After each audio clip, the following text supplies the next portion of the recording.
రాజధాని కట్టాలి, ఆయనేమో రాజధాని కట్టాలి అన్నాడు, సజ్జల గారేమో రాజధాని ఆల్రెడీ ఉందన్నాడు. ఎందుకంటే ఆల్రెడీ సెక్రటేరియట్, అసెంబ్లీ, హైకోర్టు ఉన్నాయి కదా. నా పాయింట్ ఏమిటంటే ఇప్పుడు కాదు, గతంలో కూడా ఆల్రెడీ అవి ఉంటే ఇవి చాలు అనుకుంటే వైఎస్ఆర్సీపీ ఓకే ఇవి ఉన్నాయి చాలండి, మనకి ఐకానిక్ టవర్స్ మనకెందుకు అంతంత డబ్బులు పెట్టేవన్నీ, ఇక్కడే నడుపుకుంటాం, గవర్నమెంట్ బాగానే ఉంది. ముఖ్యమంత్రి గారు కావాలంటే అప్పుడప్పుడు తిరుపతి ఒకసారి, వైజాగ్ ఒకసారి వెళ్తారు.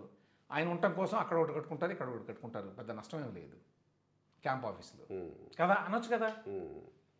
ఆ మాట అనలేదు కదా. ఆ రోజు నేను అనేది ఆ రోజునే ఏమన్నారు ఆ రోజున శ్మశానం అన్నారు, అమరావతిని ఏమీ లేవన్నారు.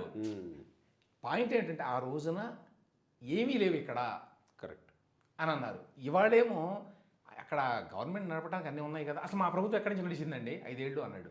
నేను అదే మొత్తుకున్నా గతంలో, మీ ప్రభుత్వం ఎక్కడి నుంచి నడుస్తుంది, మీరు ఎక్కడ అసెంబ్లీ పెడుతున్నారు, మీ సెక్రటేరియట్ ఎంప్లాయీస్ ఎక్కడున్నారు, మీరు హైకోర్టులో వేసే కేసులన్నీ ఎక్కడ వేస్తున్నారు, అన్నీ అమరావతిలోనే, శ్మశానంలో కాదు కదా అని అప్పుడు వేరే సందర్భంలో నేను ఆ పాయింట్స్ రైజ్ చేశాను.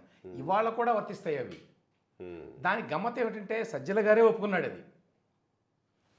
ఏంటి అన్నీ ఉన్నాయి, బేసిక్ రిక్వైర్మెంట్స్ అన్నీ ఉన్నాయి మనకి, ఈ పెద్ద పెద్ద ఎన్ని అప్పులు తీసుకొచ్చి ఎందుకు కట్టాలి అన్నాడు.